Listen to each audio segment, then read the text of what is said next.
Job's done. Hey guys, Igor here, and welcome to Upgrade, the series where I take a subject from a basic level 1 and dial it up to a souped up level 3. Now without further ado, let's get into today's topic.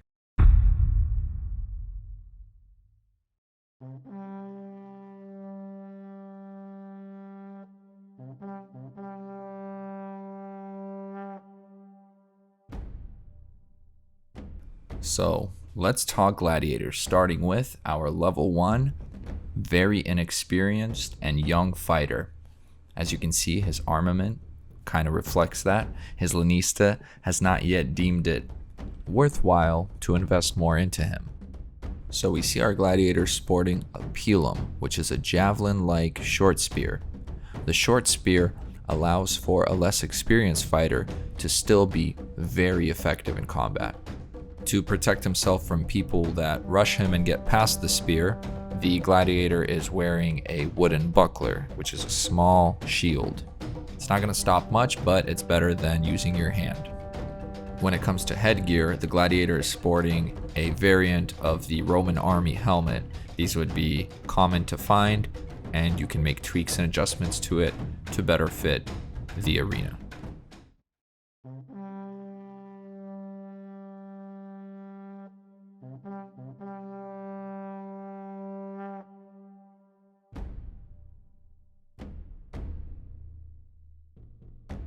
Our level 2 Gladiator is a seasoned vet, and his equipment reflects that. He is armed with arguably one of the most famous stabbies of that era, the gladius, a Roman Empire staple. On one shoulder, he is rocking a manica, which basically allows him to keep his shoulder protected above the shield. And in order to protect the whole other region, he's wearing an armored beltius, which basically carries his sword and protects his other sword, if you know what I mean. Alongside that, the Gladiator is also sporting some knee guards and shin protection using cloth, padded materials, and obviously for the knees, a little bit of plating. Now, for those of you that thought that wearing a little bit of cloth over your mouth can get annoying, imagine wearing this, a full metal helmet, or a galea as they would call it. This is what this Gladiator is sporting. Very limited line of sight, probably pretty hot in that thing as well.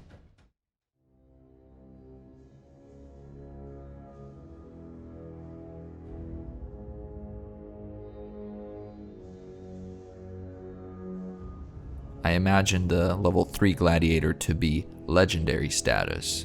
So, ladies and gentlemen, I present to you the Cyclops.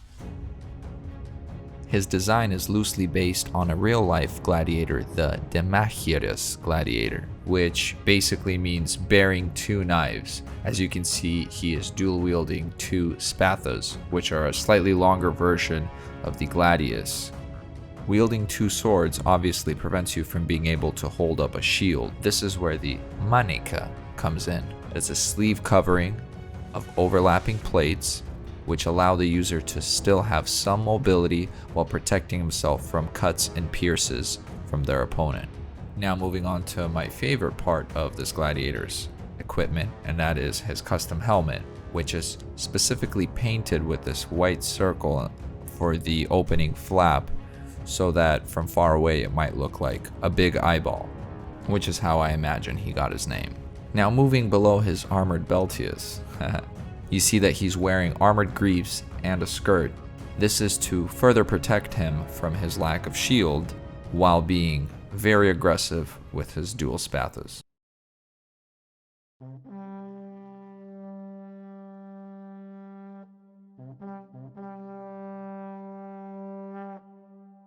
Lastly, I've got a bonus Gladiator for you guys. This is the Minotaur. He would be fighting alongside the Cyclops as another legendary figure.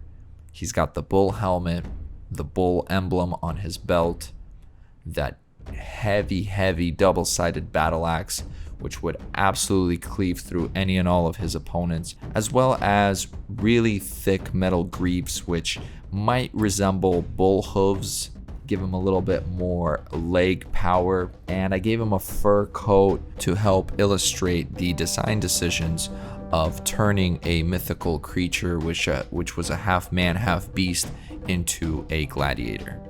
Finally, I did want to say thank you to everybody that commented and posted on the prior videos with suggestions. I have read them, I have written them down.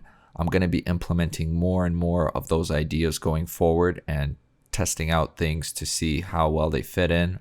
Next episode, we're going to keep changing things up. This time it's going to be something non-violent.